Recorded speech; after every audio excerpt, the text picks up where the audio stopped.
கோட்டாவை தங்க வைக்க கொழும்பில் 400 மில்லியன் ரூபாய் செலவில் ராஜபக்ஷவினர் வீடு கொள்வனவு. வெடித்தது சர்ச்சை. விடுதலை புலிகளுடன் தொடர்பில் இருந்த நபர் தென்னிலங்கையில் பரபரப்பு. மொட்டுக்கட்சி ஆதரவாளர்களை தண்ணீருக்குள் தள்ளிவிட்ட பெண் ஆப்பு வைத்த போலீஸ். முட்டாள்தனமான முடிவுகளை எடுத்த கோட்டாபய விலாசு முறவினர். கொழும்பில் பிச்சை எடுப்பவர்கள் தொடர்பில் வெளியான அதிர்ச்சிகர தகவல். முச்சக்கர வண்டி மூலம் சூடடிக்கும் விவசாயிகள். கோட்டாபய ராஜபக்ஷவுக்கு பிரதமர் பதவி, மொட்டு கட்சி உறுப்பினர்கள் ஆதரவு. திடீரென ஏற்பட்ட எரிபொருள் வரிசைகள், காரணம் வெளியிட்ட அமைச்சர். இலங்கை மக்களுக்கு 4 மில்லியன் டாலர் மதிப்பிலான அத்தியாவசிய மருத்துவ பொருட்கள் டெட்டோஸ் அதனம் கெப்ரியசஸ். இலங்கையில் உள்ள தமது குடிமக்களை எச்சரிக்கும் இந்தியா. ராஜபக்ஷ குடும்பத்தினர் கடந்த சில மாதங்களுக்கு முன்னர் கொழும்பு கிரிமண்டல மாவட்டத்தில் 400 மில்லியன் பெறுமதியான காணி மற்றும் வீடு ஒன்றை கொள்வனவு செய்துள்ளதாக இலங்கை சட்டத்தரணிகள் சங்க முன்னாள் தலைவர் உப்புல் ஜெயசூரிய தெரிவித்துள்ளார். கொழும்பில் நேற்று இடம்பெற்ற நிகழ்வொன்றின் போதே அவர் இந்த குற்றச்சாட்டை சுமத்தியுள்ளார். அண்மை காலமாக குறித்த விடயம் தொடர்பில் சமூக ஊடகங்களில் பல்வேறு தகவல்கள் வெளிவந்ததோடு கோட்டாபய ராஜபக்ஷ ஸ்ரீலங்காவுக்கு திரும்பியவுடன் அவரை அந்த வீட்டில் தங்க வைப்பதற்கு ஏற்பாடுகள் செய்யப்பட்டுள்ளதாகவும் சில தகவல்கள் கசிந்திருந்தன. இந்நிலையிலேயே உப்புல் ஜெயசூரிய குறித்த தகவலை வெளியிட்டுள்ளார். இது தொடர்பில் அவர் மேலும் தெரிவிக்கையில், இலங்கையில் பில்லியன் கணக்கில் ராஜபக்ஷவினர் சொத்துக்களை சேகரித்துள்ளனர். இவர்கள் மீது இதுவரை எவ்வித நடவடிக்கையும் எடுக்காமைக்கான காரணம் என்ன என கேள்வி எழுப்பியுள்ளார். நாடு நெருக்கடியில் சிக்கியுள்ள வேளையில் கடந்த சில மாதங்களுக்கு முன்னர் 400 மில்லியன் ரூபாய் பெறுமதியான வீட்டினை கொள்வனவு செய்துள்ளனர். அந்த குற்றங்களுக்காக அனைத்து ராஜபக்ஷர்களும் கைது செய்யப்பட்டு தண்டிக்கப்பட வேண்டும். நாட்டில் இதுவரை பல பில்லியன் கணக்கில் சொத்துக்களை சேகரித்தமை மற்றும் சட்டவிரோத செயல்களில் ராஜபக்ஷவினர் தொடர்ச்சியாக ஈடுபட்டுள்ளனர். மலேசியாவின் முன்னாள் பிரதமர் ஊழல் குற்றச்சாட்டுகள் தொடர்பில் கைது செய்யப்பட்டதைப் போல இலங்கையில் தவறான முறையில் சொத்துக்களை குவித்த ராஜபக்ஷ குடும்பத்தின் கோட்டாபயம், மஹிந்த, பசில், நாமல் உட்பட அனைத்து ராஜபக்ஷர்களும் கைது செய்யப்பட வேண்டும் என தெரிவித்துள்ளார். மேலும் காலிமுகத்திடலில் அமைதியான முறையில் இடம்பெற்ற ஆர்ப்பாட்டத்தில் மே 9ஆம் தேதி மேற்கொள்ளப்பட்ட தாக்குதல்களுக்கு போலீஸ் அதிகாரி தேசப்பந்து தென்னக்கோன் பொறுப்பு கூற வேண்டும் எனவும் அவர் குறிப்பிட்டார். போராட்டக்காரர்கள் அவருக்கும் எந்த பாதிப்பும் ஏற்படாது என உறுதியளித்த தேசப்பந்து தென்னக்கோன் பின்னர் அமைதி ஆர்ப்பாட்டம் மீது தாக்குதல் நடத்த அனுமதித்தமை முற்றிலும் தவறான விடயம் என்றும் சுட்டிக்காட்டினார். ராஜபக்ஷ ஆதரவாளர்களை முதலில் மைனா கோகம மீது தாக்க அனுமதித்தவரும் பின்னர் காலிமுகத்திடலின் பிரதான போராட்ட தளத்தை நோக்கி அவர்களை செல்ல அனுமதித்தவரும் தேசப்பந்து தென்னக்கோன் என அவர் தெரிவித்துள்ளார்.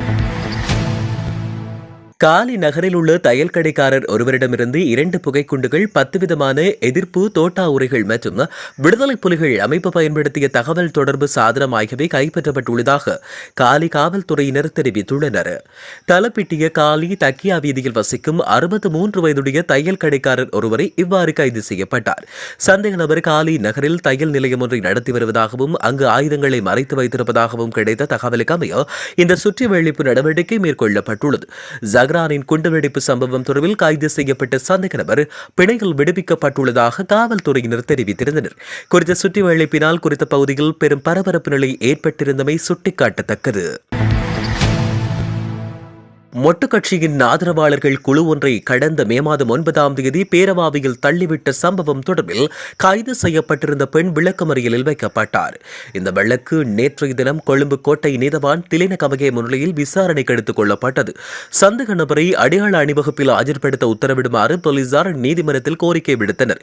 இதற்கிணங்க சந்தேக நபரை எதிர்வரும் செப்டம்பர் மாதம் 1ஆம் தேதி வரை விளக்கமறியலில் வைக்குமாறு நீதவான் உத்தரவிட்டுள்ளார். அத்துடன் அன்றைய தினம் அவரை அடையாள அணிவகுப்பில் முன்னிலைப்படுத்த உத்தரவிட்டுள்ளார். கோட்டாபய ராஜபக்ஷவை பிரதமராக்க வேண்டும் என்று சிலர் தெரிவிக்கின்றனர். அது அவர்களின் தேவை. ஆனால் அவருக்கு மீண்டும் ஒரு சந்தர்ப்பம் வழங்குவதற்கு நாட்டின் 20 மில்லியன் மக்கள் முட்டாள்கள் அல்ல என ரஷ்யாவிற்கான முன்னாள் தூதுவர் உதயங்க வீரதுங்க தெரிவித்துள்ளார். நேற்றைய நாளில் கொழும்பில் ஊடகங்களுக்கு கருத்து தெரிவித்த போது அவர் மேற்கண்டவாறு தெரிவித்தார். தொடர்ந்தும் அவர் தெரிவிக்கையில், கடந்த 2.5 வருடங்கள் தன்னுடைய அனுபவங்களை அல்ல, இலங்கையர்களின் எதிர்காலத்தையே கோட்டாபய ராஜபக்ஷ அளித்துள்ளார். கோவிட் தொற்று நோய் பரவியதன் போது வெளிநாடுகளில் தொழில் மற்றும் வர்த்தகத்தை இழந்தவர்கள் தமது நாட்டிற்கு வருவதற்கு தடை விதித்த ஒரே ஜனாதிபதி கோட்டாபய ராஜபக்ஷ என்று அவர் குறிப்பிட்டார். தன்னை சுற்றியிருந்த சிலரை கொழுக்க வைப்பதற்காகவே இவ்வாறான தீர்மானங்களை அவர் மேற்கொண்டதாக வீரதுங்க குறிப்பிட்டார். கோட்டாபய ராஜபக்ஷ எடுத்த சில தீர்மானங்கள் முட்டாள்தனமானவை என்பதால் அவரை மீண்டும் நம்பக்கூடாது என்றும் உதயங்க வீரதுங்க தெரிவித்துள்ளார். கொழும்பில் பிச்சை எடுப்பவர்களை கண்டுபிடிக்கும் விசேட நடவடிக்கையினை காவல்துறையினர் நேற்று ஆரம்பித்துள்ளனர். கொழும்பில் வீதிகள், ஒளி சமீட்சை இடங்கள் மற்றும் புனித ஸ்தலங்களுக்கு அருகாமையில் பிச்சை எடுக்கும் நபர்களை தேடி இந்த நடவடிக்கை ஆரம்பிக்கப்பட்டுள்ளது. பிச்சைக்காரர்கள் பல்வேறு சட்டவிரோத செயல்களில் ஈடுபடுவதாக தகவல் கிடைத்ததைத் தொடர்ந்து காவல்துறையினர் மற்றும் சிறுவர் மற்றும் பெண்கள் துஷ்பிரயோக தடுப்பு பணியகம் ஒன்றிணைந்து கொழும்பில் இந்த நடவடிக்கையை முன்னெடுத்துள்ளது. இந்த நடவடிக்கை கிருளப்பன, நாரகின் பிட்டிய, ராஜகிரிய, பொரள்ள, பத்திரமுல்ல மற்றும் தியத்த உயன போன்ற பிரதேசங்களில் மேற்கொள்ளப்பட்டுள்ளது. சாலைகளில் பாதுகாப்பின்றி சுற்றித் திரிந்த பள்ளி குழந்தைகள் உட்பட பள்ளி வயதுடையவர்களை அதிகாரிகள் காவலில் எடுத்தனர் மற்றும் சோதனையின் போது பலர் தப்பி ஓடினர்.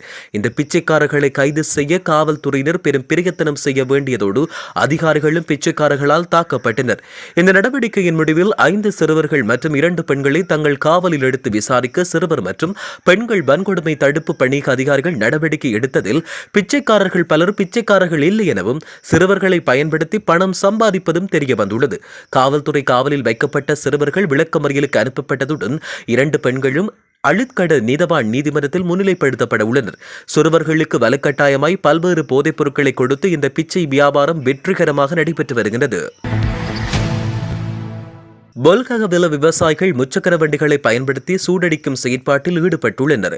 நெல் வெட்டும் இயந்திரங்கள் ஒரு பரப்பிற்கு 1250 ரூபாய் அறவிடுவதால் 8 பரப்பு நெல்லை வெட்டுவதற்கு 10,000 ரூபாய் செலவிட வேண்டியுள்ளதாக விவசாயிகள் தெரிவித்தனர். அப்படி செய்தால் நெல் விளைச்சலுக்கு பலன் கிடைக்காது என்பதால் 3 சக்கர வாகனம் மூலம் சூடடிக்க எண்ணியுள்ளனர். 2000 ரூபாய் பெறுமதியான எரிபொருட்களுடன் முச்சக்கர வண்டி மூலம் சூடடிப்பதாக விவசாயிகள் மேலும் குறிப்பிட்டுள்ளனர். முன்னாள் ஜனாதிபதி கோட்டாபய ராஜபக்ஷ இலங்கைக்கு வந்ததன் பின்னர் பிரதமர் பதவியை ஏற்க தயார் என்றால் எங்களுக்கு ஆட்சேபனை இல்லை என ஸ்ரீலங்கா பொதுஜன பெரமுனவின் பிரதிநிதிகள் தெரிவித்துள்ளனர். கொழும்பில் நேற்று நடைபெற்ற ஊடகவியலாளர் சந்திப்பில் ஸ்ரீலங்கா பொதுஜன பெரமுனவின் பிரதிநிதிகள் கலந்து கொண்டு கருத்து தெரிவித்த போதே இதனை அவர்கள் தெரிவித்துள்ளனர். குறித்த ஊடக சந்திப்பின் போது கோட்டாபய ராஜபக்ஷவுக்கு பிரதமர் பதவியை வழங்க விருப்பம் என ஸ்ரீலங்கா பொதுஜன பெரமுனவின் நாடாளுமன்ற உறுப்பினர் மதுர பிதானகே மற்றும் ஸ்ரீலங்கா பொதுஜன பெரமுனவின் நாடாளுமன்ற உறுப்பினர் மேஜர் பிரதீப் ஒந்துகொட ஆகியோரிடம் ஊடகவியலாளர் ஒருவர் வினவிய போதே இவ்வாறு பதிலளித்துள்ளனர். எரிபொருள் இறக்குவதில் ஏற்பட்ட தாமதம் காரணமாக நாடு முழுவதும் உள்ள எரிபொருள் நிரப்பு நிலையங்களில் எரிபொருள் தட்டுப்பாடு ஏற்பட்டுள்ளதாக தெரிவிக்கப்பட்டுள்ளது. வங்கி அனுமதி பத்திர பிரச்சினை காரணமாக சூப்பர் டீசல் எரிபொருளை இறக்குவதில் தாமதம் ஏற்பட்டுள்ளதாக மின்சக்தி மற்றும் எரிசக்தி அமைச்சர் கஞ்சன விஜயசேகர தெரிவித்துள்ளார். எவ்வாறாயினும் எரிபொருளை வெளியேற்றும் பணிகள் ஆரம்பிக்கப்பட்டுள்ளதாக அவர் குறிப்பிட்டார். பெரும்பாலான எரிபொருள் நிரப்பு நிலையங்களுக்கு டீசல் இருப்புடன் இணைந்து பெட்ரோல் விநியோகிக்கப்படுவதாக அமைச்சர் தெரிவித்தார். இதனால் டீசல் இறக்குவதில் ஏற்பட்ட தாமதம் பெட்ரோல் விநியோகத்தில் தாமதம் ஏற்பட்டது. தாமதத்தை ஈடு செய்ய இரவு விநியோகம் தொடரும் என அமைச்சர் உறுதியளித்தார். இன்று இரவு வருகின்ற ஆட்டோ டீசல் எரிபொருளை நாளை இறக்க தீர்மானிக்கப்பட்டுள்ளதாக அமைச்சர் குறிப்பிட்டார். சில எரிபொருள் நிரப்பு நிலையங்களும் மூடப்பட்டுள்ள நிலையில் பல இடங்களில் எரிபொருள் வரிசைகள் காணப்பட்டன. கொழும்பில் உள்ள எரிபொருள் நிரப்பு நிலையங்களில் நீண்ட வரிசையில் காணப்பட்டதால் சில பகுதிகளில் போக்குவரத்து நெரிசலும் ஏற்பட்டது. இலங்கை மக்களுக்கு $4 மில்லியன் மதிப்பிலான அத்தியாவசிய மருத்துவப் பொருட்கள் வழங்கப்படும் என உலக சுகாதார ஸ்தாபனத்தின் தலைவர் டெட்ரோஸ் அதனம் கெப்ரியசஸ் தெரிவித்துள்ளார். ஜனாதிபதி ரணில் விக்ரமசிங்கவுக்கு அனுப்பியுள்ள வாழ்த்துச் செய்தியில் அவர் இதனை தெரிவித்துள்ளதாக ஜனாதிபதி ஊடகப் பிரிவு தெரிவித்துள்ளது. இலங்கைக்கு வழங்கப்படும் அத்தியாவசிய மருத்துவப் பொருட்களை கொள்வனவு செய்யும் பணிகள் ஏற்கனவே ஆரம்பிக்கப்பட்டுள்ளன.